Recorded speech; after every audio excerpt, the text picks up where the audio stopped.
Doctor Abbas है। मैं रहीम मुबारक polyclinic के बिहाफ पे मालूमाती वीडियोस बनाता हूँ। आज हम डिस्कस करने जा रहे हैं कि हम अपने क्लिनिक के बिजनेस को एक्सपैंड कैसे कर सकते हैं, उनमें आहिस्ता आहिस्ता किस चीज़ की हम जो है ना एडिशन कर सकते हैं उसके अंदर अपने बिजनेस को बढ़ाने के लिए। इससे पहले भी मैं वीडियोस बना चुका हूँ कि क्लिनिक कैसे एस्टेब्लिश करते हैं, क्लिनिक को एडवर्टाइज कैसे करते हैं, पेशेंट को रिटेन कैसे करते हैं, डॉक्टर की कम्युनिकेशन स्किल क्या होनी चाहिए, फार्मेसी कैसे बनानी चाहिए। इसके ऊपर पहले मैं ऑलरेडी वीडियोस बना चुका हूँ, अगर आप देखना चाहते हैं तो उनको देख सकते हैं। और जो दोस्त हमारे चैनल पे नए हैं काइंडली चैनल को सब्सक्राइब जरूर कर दीजिएगा। So let's start. Clinic expansion ये इसका पहला पार्ट है, ठीक है। पार्ट 2 में मैं डिफरेंट को फिर एडवांस स्टेज पे जो चीजें हैं वो मैं आपको बताने की कोशिश करूंगा। फर्स्ट ऑफ ऑल किसी भी चीज को शुरू करने के लिए आपके पास एक बजट एलोकेटेड होना चाहिए कि जी मेरे पास इतना बजट है, मैं ये चीजें करना चाह रहा हूं, ठीक है। उसके बाद रिसर्च करें कि जी ये जो बजट मेरा है और जो चीज जिस चीज की मैं एडिशन करने जा रहा हूं क्या वो इतने में आ जाएगी। उस चीज के फिर फॉर एग्जांपल मैं आपको एग्जांपल देता हूं, अगर कि जी मैं अल्ट्रासाउंड मशीन लेने चाह रहा हूं, ऐड करना चाह रहा हूं अपने क्लिनिक के अंदर, ठीक है। तो क्या अल्ट्रासाउंड मशीन कितने की आएगी, खुदा ना खास्ता वो अगर जो है ना खराब हो जाती है तो उसके एक्सपेंसेस कितने होंगे। उसके साथ प्रिंटर आता है, प्रिंटर के एक्सपेंसेस कितने होंगे। उसके साथ प्रिंटर रोल आता है, उसके एक्सपेंसेस कितने होंगे। प्रिंटर वो अल्ट्रासाउंड जेल आती है, उसके रोल जो है ना कितने होंगे। मुझे उसके लिए अलग से काउच लेना पड़ेगा, वो कितने का होगा, ठीक है ना। अल्ट्रासाउंड जो प्रिस्क्रिप्शन पैड या इसको रिपोर्ट पैड कहें आप, जिसके ऊपर रिपोर्ट आपने बना के देनी है, वो कितने का आएगा। क्या आपने प्रिंट उसी वक्त ही कर देना है, टाइप शुदा रिपोर्ट देनी है पेशेंट को, या फिर आपने जो है ना हैंड रिटन रिपोर्ट देनी है। वो सारी चीजें आपने अपने माइंड में रखनी है। तो उसको माइंड में रखते हुए फिर आपने अपना बजट एलोकेट करना है कि जी मैं इस चीज को लेना चाह रहा हूं और मेरा इतना बजट है, ठीक है। पहले तो आप बजट डिसाइड कर ले जो भी चीज करना चाह रहे हैं इन सब चीजों में से।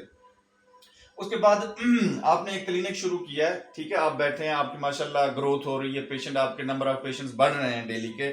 तो फर्स्ट ऑफ ऑल मैं जो आपको चीज कहूंगा ना वो ये है कि आप फार्मेसी बना लें।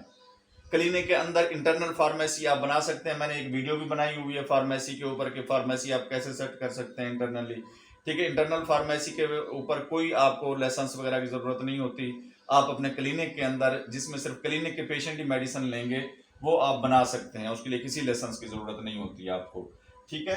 तो फर्स्ट ऑफ ऑल पहले आप फार्मेसी बना लें। फार्मेसी के लिए मैक्सिमम बजट आपको ऑलमोस्ट उसके रैक्स वगैरह बनाने के लिए ऑलमोस्ट कोई 10,000 में आपके रैक्स वगैरह और काउंटर एक बन जाएगा, एक नॉर्मल सा एक अगर सेट करना चाह रहे हैं।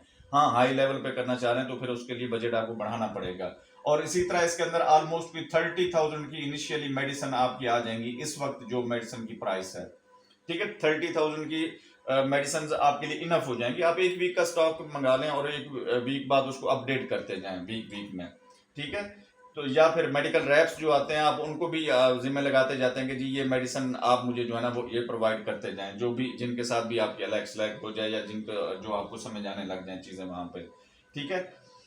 उसके बाद आपने क्या करना है, फार्मेसी के अंदर जो है ना एक सिस्टम होता है, या तो कंप्यूटर का जो है ना वहां पे इस्तेमाल करें। कंप्यूटर के अंदर सारा बिल आपका जो है ना टाइप शुदा जनरेट हो, इंटरनेट से मुंसलिक हो, ठीक है ना, वो आप देख सकते हैं। या फिर वहीं पे ही कोई अपना जो है ना एतबार वाला बंदा खड़ा करके वो आपके जो है ना फार्मेसी को मैनेज कर सकता है, क्योंकि इसमें सबसे ज्यादा पैसे का चक्कर इसी में होता है, ठीक है। इसमें घपले का भी ज्यादा चांस होता है, इसलिए इसके ऊपर चेक एंड बैलेंस रखना बहुत जरूरी है आपके लिए। इसको ऐਵੇਂ नहीं छोड़ देना, क्योंकि जब आपने शुरू किया इसके अंदर जो यानी कि रीति रिवाज जो भी बन गया ना वो फिर आगे मुंतकिल होता जाएगा। एक बंदे की चोरी आपने पकड़ ली, उसको निकाल दिया, जो अगला बंदा आएगा ना वो भी इसी काम पे लग जाएगा, क्योंकि आपकी डेफिशिएंसी वहीं पे लैग कर रही होगी चेक एंड बैलेंस में। तो वहां पे डेली का चेक एंड बैलेंस आपने जरूर रखना है, 10 मिनट निकाल लेने हैं, 15 मिनट निकाल लेने हैं, ठीक है। तो चेक एंड बैलेंस जरूर रखना है। उसके बाद अगर आपने जो है फार्मेसी सेट कर ली है, उसके बाद आ जाती है ईसीजी मशीन। ईसीजी मशीन चूंकि आपके पास पेशेंट आ सकते हैं, हर वक्त आते हैं, चेस्ट पेन के साथ पेशेंट आते हैं या एपिगैस्ट्रियम के साथ पेशेंट आते हैं। एपिगैस्ट्रियम के साथ पेशेंट आते हैं तो जरूरी नहीं है कि एपीडी ही हो उनको, जो है ना उसको इंफीरियर वाल एमआई भी हो सकता है, ठीक है ना। उसको इवेलुएट करने के लिए हर एपिगैस्ट्रियम का पेन का पेशेंट या चेस्ट पेन का पेशेंट आता है आपके पास, तो आप उसकी ईसीजी एक नॉमिनल से खर्चे में आप कर सकते हैं ईसीजी, ठीक है। ईसीजी के ऑलमोस्ट प्राइस आप यूज्ड में लेते हैं तो वो 40,000 से 60,000 में आपको एक अच्छी ईसीजी मिल जाएगी, जो ऑटोमेटिकली रिपोर्ट भी जनरेट कर देती है, उससे भी थोड़ा सा आइडिया हो जाता है। दूसरा फिर आप देख के भी अंदाजा लगा सकते हैं, ठीक है। तो ईसीजी आप मैं रिकमेंड करूंगा कि आप ऐड कर लें अपने उसके अंदर, ठीक है। उसके बाद ईसीजी आपकी होगी, यहाँ भी चल पड़े ईसीजी के 4-5 ईसीजी डेली की हो जाती हैं, तो ये मैं कहूँगा अच्छी प्रोग्रेस है आपकी 4-5, अगर क्योंकि वो पेशेंट्स के ऊपर भी डिपेंड करता है आपके डेली के पेशेंट्स कितने आते हैं, ठीक है। अगर 4-5 ईसीजीज आपकी हो रही हैं तो वो एक 300 भी आप चार्ज करते हैं तो 1200 से 1500 तक आपको जो है ना वो ईसीजी से आ जाता है डेली का, ठीक है। उसके बाद है अल्ट्रासाउंड मशीन, ठीक है। मैं रिकमेंड करूंगा कि आप फिर उसके बाद अल्ट्रासाउंड मशीन जो है ना ले लें। अल्ट्रासाउंड मशीन के लिए बेसिकली अच्छा तो यही है कि कहीं से स्किल ले लें, आपके जो है ना वो शॉर्ट कोर्सेज होते हैं अल्ट्रासाउंड करने के, क्योंकि आपने एक यानी जो गॉल ब्लैडर पेन के पेशेंट आते हैं या गॉल ब्लैडर स्टोन्स के आते हैं उनको देखना है, रीनल स्टोन्स का देखना है, अगर मसाने के अंदर स्टोन है तो उसको देखना है आपने, और तो कोई चीज़ उसमें आप खास तौर पर नहीं दे सकते, क्योंकि बाकी जब सारी आ जाती हैं वो प्रोफेशनल स्किल्स आ जाती हैं, स्पेशलिस्ट की स्किल्स आ जाती हैं, वो देखेंगे। इसी तरह गायनियोब्स के भी आप यानी कि प्रेगनेंसी वगैरह का लोग चेक कराने आते हैं कि जी प्रेगनेंसी पास है या नहीं है, वो कर सकते हैं। उसके बाद जो है ना इसमें ऑब्स का अल्ट्रासाउंड भी हो सकता है, वो निस्बतन ईजी है। अनोमली स्कैन के लिए आप किसी और के पास भेज सकते हैं, बाकी वो फीटल मेजरमेंट्स जो हैं वो तो आप कर ही सकते हैं, ठीक है। तो अल्ट्रासाउंड भी डेली के अगर 3 से 4 निकल आते हैं आपके और 500 रुपये आप अल्ट्रासाउंड के चार्ज करते हैं तो ये भी एक आपकी एडिशनल इनकम हो जाती है अल्ट्रासाउंड के साथ, ठीक है। फार्मेसी, ईसीजी और अल्ट्रासाउंड, ये तो एक यानी कि नॉर्मल से क्लीने की एक बहुत अशद ज़रूरत है जिसको मैं कहूँ, ठीक है। हाँ आप 6 महीने ले ले, 6 महीने बाद जो है ना आप मैं कहता हूँ फार्मेसी तो आप स्टार्ट में ही शुरू कर दें क्लिनिक के साथ ही, और 6 महीने बाद ईसीजी मशीन भी आप ले लें, ठीक है। और साल बाद अल्ट्रासाउंड मशीन भी ले लें। अल्ट्रासाउंड के लिए मैं रिकमेंड करूंगा कि बेहतर है कि आप जो है ना यूट्यूब के ऊपर सर्च करें और वहीं पे ही आपको अच्छी गाइडलाइन अल्ट्रासाउंड के बारे में मिल जाएगी, और एक आध दोस्त किसी के पास या हॉस्पिटल में जाके कोई हैंड ऑन प्रैक्टिस भी कर लें एक आधा दिन, तो आपकी अच्छी स्किल्स डेवलप हो जाएंगी अल्ट्रासाउंड में।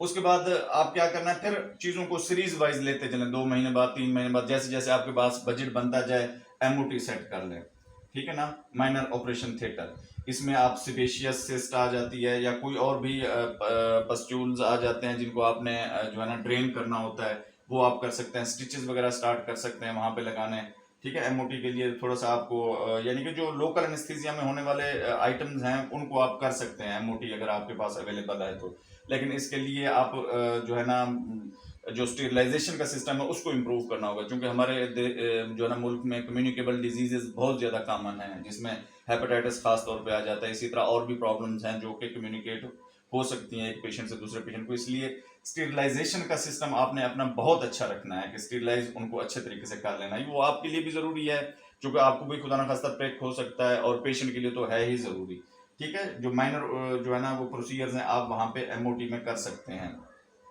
सर्कमसिजन हो गया, सिबेशियस सिस्ट निकालनी हो गई, या फिर इसी तरह जो है ना ड्रेन इंसिजन एंड ड्रेनेज की जो है ना हो जाती हैं। बाज़ एक दादा सर्जन मैंने देखा है जो कि जो है ना हर्नियोप्लास्टी भी लोकल में कर रहे होते हैं, ठीक है ना। तो ये वाले प्रोसीजर्स आप कर सकते हैं आहिस्ता आहिस्ता उसको स्टार्ट करके। उसके बाद आपने क्या करना है, जो है ना मूव करना है नॉर्मल डिलीवरी की तरफ, ठीक है। नॉर्मल डिलीवरी आपको पता चल गया जी, हाँ जी ब्रीच नहीं है प्रेजेंटेशन पेशेंट की, जो है ना जो फीटस है उसकी प्रेजेंटेशन ब्रीच नहीं है, नॉर्मल है, ठीक है ना। उसको आप एक चांस ट्रायल दे सकते हैं अपने क्लिनिक के अंदर। बेशक आप किसी जो है ना गायनाकोलॉजिस्ट को, पीजी ट्रेनिंग को, या जो है ना जिसने डॉक्टर ने हाउस जॉब की हुई हो गायनी के अंदर उसको अपने साथ इंगेज कर लें, एलएचवीज को इंगेज कर लें, ठीक है। तो ये नॉर्मल डिलीवरी अच्छे से कंडक्ट हो जाएगी आपकी वहाँ पे, ठीक है। अच्छा, जब नॉर्मल डिलीवरी आप वहाँ पे शुरू कराने लगे तो एक बात का ख्याल रखिएगा, ज़रूरी नहीं है जो हर नॉर्मल डिलीवरी आप समझ रहे हैं वो नॉर्मल हो, ठीक है ना। 90% तक नॉर्मल डिलीवरीज हो जाती हैं, स्पॉन्टेनियस डिलीवरीज हो जाती हैं, लेकिन कुछ कॉम्प्लिकेशंस उनमें आ सकती हैं।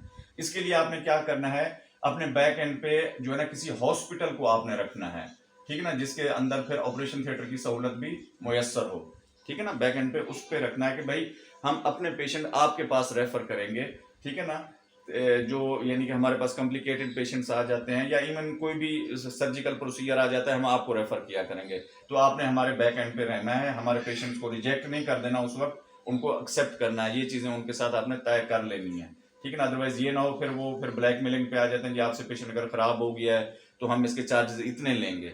वो चार्जेस वगैरह वो सारे आपने उनके साथ तय कर लेने हैं कि जी अगर हमारे पास से पेशेंट कोई आपके पास ऐसे आता है तो हम इतने चार्जेस आपको देंगे, ठीक है।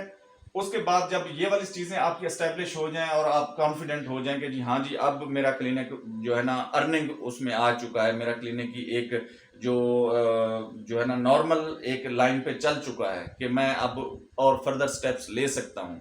क्योंकि इन सब चीज़ों को भी मैनेज करने के लिए, इन सब चीज़ों को तो आप अकेले बंदे मैनेज कर लेंगे, लेकिन अब लैब और एक्सरे ये आ जाते हैं टेक्नीशियंस के काम, ठीक है। लैब और एक्सरे ये आ जाते हैं टेक्नीशियंस के काम।